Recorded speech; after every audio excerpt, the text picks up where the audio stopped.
The NFL isn't supposed to be a family business, but some family trees have such insane athleticism that they break the norm and end up having multiple generations of talent in the league. Today, I wanted to go over the 5 most impressive NFL families and rank them based on my personal opinion of how great they were. Press the like button if you think you know who is number 1. The Sims family name is etched into the fabric of NFL history, not because they're the most dominant, but because they represent a unique, multi-generational football legacy defined by grit, resilience, and a love for the game. From Phil Simms, a Super Bowl MVP in the 1980s, to his sons Chris and Matt, the Sims family produced 3 quarterbacks who took vastly different journeys through the NFL. Phil Simms was drafted 7th overall by the New York Giants in the 1979 NFL Draft, and to say fans were puzzled is an understatement. Coming out of little-known Morehead State, Simms wasn't exactly a household name. In fact, many Giants fans booed the pick on draft day. But over the next 15 years, Phil silenced every doubter. His early years were rocky. Simms dealt with injuries and inconsistency, bouncing in and out of the lineup, but everything changed in the mid-80s when legendary head coach Bill Parcells and defensive coordinator Bill Belichick helped construct one of the NFL's toughest teams. With an elite defense led by Lawrence Taylor and an offense powered by Simms' arm, the Giants became contenders. Phil Simms' defining moment came in Super Bowl 21, where he turned in one of the most efficient performances in Super Bowl history. Against the Denver Broncos, he went 22 of 25 for 268 yards and 3 touchdowns, earning Super Bowl MVP honors and setting a then record 88% completion percentage. To this day, that performance is considered one of the greatest ever on the game's biggest stage. Simms played 15 seasons, all with the Giants. He made 2 Pro Bowls, threw for over 33,000 yards, and retired as one of the most respected quarterbacks of his era. Not necessarily the flashiest, but a true competitor who delivered when it mattered most. After retiring, he transitioned smoothly into broadcasting, becoming a fixture on CBS Sports NFL coverage, known for his straight shooting analysis and dad joke sense of humor. Phil Simms' eldest son Chris Simms had massive shoes to fill. He committed to the University of Texas, where he found himself in a heated quarterback competition with Major Applewhite. Simms had the arm, the size, and the NFL pedigree, but his college career was often marked by inconsistency and turnovers in big moments. Despite the ups and downs, his talent was undeniable. The Tampa Bay Buccaneers selected Simms in the 3rd round of the 2003 NFL Draft, hoping he could develop into a franchise quarterback. After spending a couple seasons behind Brad Johnson and Brian Griese, Simms got his shot in 2005. That year, Simms showed flashes of brilliance, leading the Bucs to a 10-6 record and a playoff berth. He had a particularly memorable comeback win against the Redskins, throwing for 3 touchdowns in a game that sealed his reputation as a gamer. But just as it looked like he was coming into his own, tragedy struck. In a 2006 game against the Carolina Panthers, Simms suffered a life-threatening ruptured spleen after taking several brutal hits. He finished the game, which is still insane, but was rushed to the hospital immediately after. Doctors later said he was lucky to be alive. The injury effectively ended his time as a starter. He attempted comebacks with the Titans and Broncos, but he never regained full form.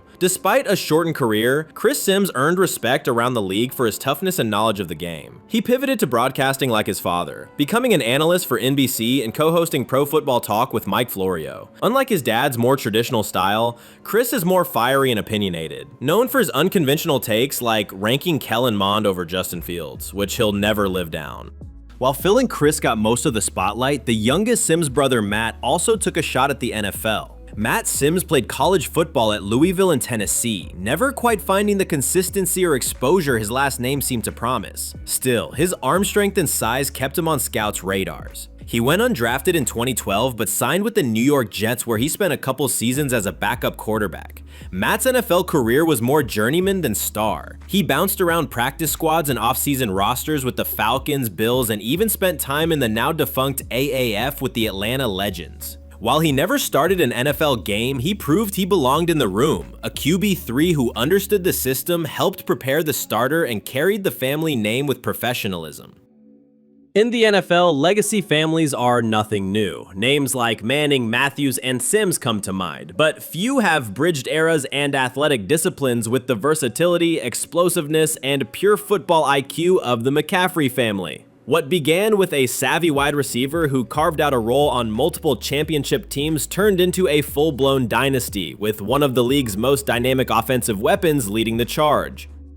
Before anyone was comparing Christian McCaffrey to Marshall Faulk or calling him the NFL's most complete weapon, his father Ed McCaffrey was laying the groundwork. Ed played his college ball at Stanford, where he was a reliable target and a cerebral route runner with sure hands, traits that would serve him well in the pros. Drafted in the 3rd round of the 1991 NFL Draft by the New York Giants, Ed's career didn't immediately set the league on fire. He played a couple seasons in New York and won with the San Francisco 49ers, where he earned his first Super Bowl ring in 1994, though as a role player behind the likes of Jerry Rice and John Taylor. But everything changed when Ed landed in Denver in 1995. Under the leadership of Mike Shanahan and alongside Hall of Fame quarterback John Elway, Ed McCaffrey found his stride, becoming the prototypical possession receiver in one of the NFL's most balanced and dangerous offenses. He played 9 seasons with the Broncos, catching over 100 passes in a single season, a rarity at the time, and helping the team win back-to-back Super Bowls. While never a deep threat or a yards after catch monster, Ed's toughness over the middle and reliability in the red zone made him a fan favorite in Denver and a trusted weapon for Elway. Ed's career ended after a gruesome leg injury in 2001, but he retired with 565 receptions, 7,422 yards, and 55 touchdowns, plus 3 Super Bowl rings. Not bad for a guy who was once viewed as just a role player. After football, Ed transitioned into coaching and founded a sports performance company in Colorado. He also served as head coach at Northern Colorado, though his tenure was short-lived and met with mixed results. Still, it was clear football remained his family's way of life, and one of his sons would take that legacy nuclear. It's hard to overstate just how talented Christian McCaffrey is. He's not just Ed's son. He's one of the most explosive and versatile offensive players the NFL has seen in decades. McCaffrey entered the NFL in 2017 as the 8th overall pick by the Carolina Panthers. And while some questioned whether a gadget back was worth a top 10 pick, he shut them up fast. By 2019, he had joined the exclusive 1,000-1,000 club, becoming only the 3rd player in NFL history to record over 1,000 rushing and 1,000 receiving yards in a single season, joining Roger Craig and Marshall Faulk. He carried the Panthers' offense almost single-handedly during his early years, showing an elite ability to read blocks, run crisp routes, and carry the ball 30 times a game if needed. Unfortunately, injuries limited his availability in 2020 and 2021, leading some to wonder whether his frame could hold up to the workload. Then came the trade to San Francisco. In 2022, the Panthers traded McCaffrey to the 49ers, a move that immediately turned Kyle Shanahan's offense into a nightmare for defensive coordinators. Surrounded by weapons like Deebo Samuel and George Kittle, and operating in a scheme that rewards vision and versatility, Christian flourished. He led the league in scrimmage yards, was named first-team All-Pro, and helped guide the 49ers to the NFC Championship game. McCaffrey isn't just a running back. He's an offensive engine, part receiver, part backfield magician, and part decoy who changes the geometry of every defense he faces. If he keeps up this pace, he's a future Hall of Famer, and possibly the most well-rounded running back of his generation. While Christian is the breakout star, the McCaffrey football bloodline doesn't stop there. Ed and his wife Lisa, herself a former Stanford athlete, and the daughter of Olympic sprinter Dave Syme, yes, really, raised 4 incredibly athletic sons, 3 of whom played Division I football. Max McCaffrey played receiver at Duke and had short stints in the NFL with the Packers, Saints, and Jaguars. Dylan McCaffrey, a highly recruited quarterback, began his college career at Michigan before transferring to Northern Colorado to play under his dad. Luke McCaffrey initially played quarterback at Nebraska before switching to wide receiver at Rice, a position change that's reignited his NFL potential. Even if none of the other brothers become NFL stars, the fact that all 4 McCaffrey sons played D1 football is absurd. It speaks to not just genetics, but to a family culture built around athletic excellence, discipline, and competition. When you talk about NFL royalty, the Long family deserves their own chapter. They don't throw touchdowns, they don't make flashy catches, they don't dance in the end zone. What they do is punch you in the mouth, disrupt your offense, and win championships. From Howie Long, one of the most feared defensive linemen of the 1980s, to his sons Chris and Kyle, the Long family built their legacy not on flash, but on violence, versatility, and a whole lot of bruises. Howie Long was drafted by the Los Angeles Raiders in the second round of the 1981 NFL Draft out of Villanova. Not exactly a football factory, but the moment he stepped onto an NFL field, it was clear he belonged. Tall, lean, and mean with a relentless motor and a chiseled jawline made for television, Long quickly became the face of the Raiders' feared defensive front.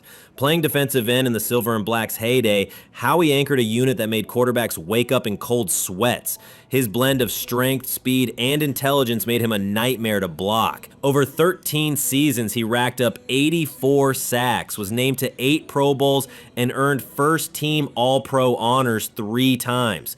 In 1983, he helped lead the Raiders to a dominant victory in Super Bowl 28, terrorizing Washington's offensive line as LA steamrolled to a 38-9 win. Long wasn't just about stats, he was about presence. He was the guy who made the other team's game plan nervous. His bull rush was nasty, his inside swim was lethal, and his leadership set the tone for one of the most violent and respected defenses of the 1980s. In 2000, he was inducted into the Pro Football Hall of Fame, cementing his place among the all-time greats. But Howie didn't stop dominating when he left the field. He took his charisma straight to the TV screen. As a longtime analyst on Fox NFL Sunday, Long became a mainstay of pregame coverage, bringing a mix of football IQ and dry humor to fans every week. He could have ridden into the sunset as a solo act. Instead, he passed the torch to the next generation. The oldest of Howie's sons, Chris Long, inherited the pass-rushing gene, and then some. A standout at the University of Virginia, Chris was selected 2nd overall in the 2008 NFL Draft by the St. Louis Rams. Like his father, Chris made his money in the mud, playing defensive end with high effort, great technique, and a non-stop motor. Early in his career, Chris was the lone bright spot on some struggling Rams teams. From 2010 to 2013, he recorded 41.5 sacks, including back-to-back double-digit seasons. He was never quite as dominant as his dad, but he carved out his own reputation. Gritty, reliable, and completely unselfish. Chris's career took a dramatic turn late when he joined the New England Patriots in 2016. There, he played a pivotal role on a Super Bowl winning team that pulled off the largest comeback in Super Bowl history, rallying from 28-3 to beat the Falcons in Super Bowl 51. The following year, Chris signed with the Philadelphia Eagles and won another Super Bowl, this time against his former team in Super Bowl 52. But what made Chris special wasn't just what he did on the field, it was what he stood for off it. He donated his entire 2017 salary to educational charities, took public stands on social issues, and became one of the most respected voices among NFL players. He won the Walter Payton Man of the Year Award in 2018, a testament to the way he used his platform. Kyle Long, the youngest of Howie's sons, took a slightly different path to the offensive line. Built like a tank and equipped with raw athleticism, Kyle played just 1 year of major college football at Oregon before being selected 20th overall by the Chicago Bears in 2013. While Chris hunted quarterbacks, Kyle protected them, and he was damn good at it. Kyle started his career on fire, earning Pro Bowl honors in each of his first 3 seasons. He played both guard and tackle, showing rare versatility and explosiveness for a man his size. Quick feet, powerful hands, and a mean streak, Kyle had it all. Injuries eventually slowed him down, but during his prime, Kyle was one of the best offensive linemen in football. He retired in 2019, then made a brief comeback attempt with the Chiefs in 2021. Though he didn't appear in a regular season game. Like Chris, Kyle brought character and charisma to the table, known for being outspoken, funny, and honest. Whether on the field or behind a podcast mic, Kyle continues to be a respected football mind with a no BS approach. The Long family is rare, not just because all 3 played in the NFL, but because each one was legitimately good. Howie is a Hall of Famer, Chris is a 2-time Super Bowl champ, and one of the league's most respected men. Kyle was a 3-time Pro Bowler who could pancake defenders with ease. In the ever-growing archive of NFL history, no family has left a deeper, longer-lasting footprint than the Matthews family. Spanning over 3 generations, they've delivered Hall of Famers, All-Pros, Super Bowl champions, and Iron Man streaks that would make Cal Ripken blush. If the Mannings are the royal family of quarterbacking, then the Matthews are the blue-collar gods of grit and longevity. They don't just make the league, they live in it. The Matthews football saga began with Clay Matthews Sr., a Korean War veteran who played for the San Francisco 49ers in the 1950s. Drafted in 1949, Clay Sr. had a brief stint in the NFL, playing just a couple of seasons. While his pro career was short, he laid the foundation, instilling a tough, no-nonsense approach to the game in his sons, one of whom would go on to redefine durability in pro. Few players have had as long and productive a career as Clay Matthews Jr., the eldest son of Clay Sr. A first-round pick in the 1978 NFL Draft out of USC, Clay Jr. spent 19 seasons in the league, 16 with the Cleveland Browns and another 3 with the Atlanta Falcons. He was a linebacker who could do it all: rush the passer, stop the run, drop into coverage, and call the defense like a quarterback. His career spanned from disco to dial-up internet, and somehow he just kept going. By the time he retired, he had played in 278 games, recorded over 1,500 tackles, and made 4 Pro Bowls. Despite those incredible numbers, Clay Jr. somehow isn't in the Hall of Fame, a snub that many in the football world still argue about. But his legacy is undeniable, especially considering what came next, Clay Matthews III. But before that, we need to talk about his brother. While Clay Jr. was wrecking quarterbacks, his younger brother Bruce Matthews was doing the opposite, protecting them. Bruce is one of the greatest offensive linemen of all time. A first-round pick in 1983, Bruce played 19 seasons with the Houston Oilers / Tennessee Titans. Let that sink in. 19 years. He played all 5 positions on the offensive line: guard, tackle, center. It didn't matter. Bruce did it at a Hall of Fame level. He was named to 14 Pro Bowls, a record for offensive linemen, and earned 7 first-team All-Pro honors. He missed just 7 games in his entire career, starting 293 games, which is the most ever by an offensive lineman. He was inducted into the Pro Football Hall of Fame in 2007, and to this day, coaches and linemen point to Bruce as the gold standard for versatility and longevity. If his dad was the model of consistency, Clay Matthews III was a heat-seeking missile with superstar flair. Drafted 26th overall by the Green Bay Packers in 2009, Clay III exploded onto the scene, quickly becoming one of the NFL's most feared edge rushers. With his flowing blonde hair and signature celebration, Matthews became a fan favorite in Green Bay. But it wasn't just style, it was substance. In only his second season, he helped the Packers win Super Bowl 45 and was a finalist for Defensive Player of the Year. He recorded 83.5 career sacks, made 6 Pro Bowls, and was a constant disruptive force off the edge. He was versatile enough to move from outside linebacker to inside when injuries hit the team, a testament to his football IQ and athleticism. Clay III brought the Matthews name back to national prominence and carried the torch well. Though he never quite matched his early career dominance late into his tenure, he remained a starter for a full decade and finished his career with the Los Angeles Rams. Bruce's son, Jake Matthews, has carried the family name into the modern NFL. Drafted 6th overall in the 2014 NFL Draft by the Atlanta Falcons, Jake has been the team's starting left tackle ever since.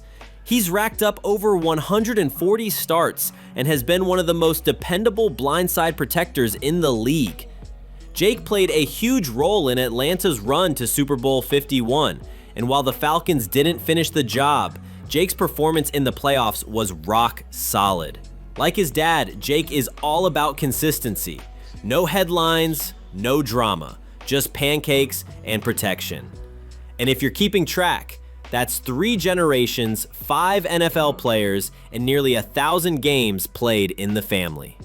In the history of professional football, no family has had a more profound, sustained, and storybook impact on the quarterback position than the Mannings.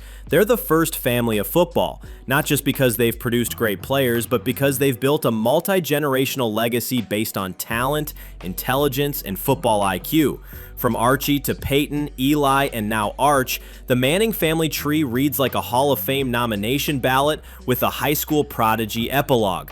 It all started with Archie Manning, a Mississippi legend who played quarterback at Ole Miss and captured national attention in the late 1960s. He wasn't just a passer, he was a one-man offense. Tough, athletic, and smart. Archie was a dual-threat QB before it was trendy, dragging the Rebels to national relevance with little more than grit and talent. In 1971, Archie was selected 2nd overall in the NFL Draft by the New Orleans Saints, a franchise so cursed and chaotic, fans literally wore paper bags on their heads. head. Archie spent the prime of his career running for his life behind one of the worst offensive lines in NFL history. Despite being constantly hit, sacked, and surrounded by mediocrity, he remained respected league-wide for his leadership and perseverance. Though he never played on a winning team in 14 NFL seasons, mostly with the Saints plus stints in Houston and Minnesota, Archie was far better than his record. His legacy was never about win. It was about surviving, learning, and eventually passing down every ounce of football wisdom to his kids. And those kids, they took it to a whole new level.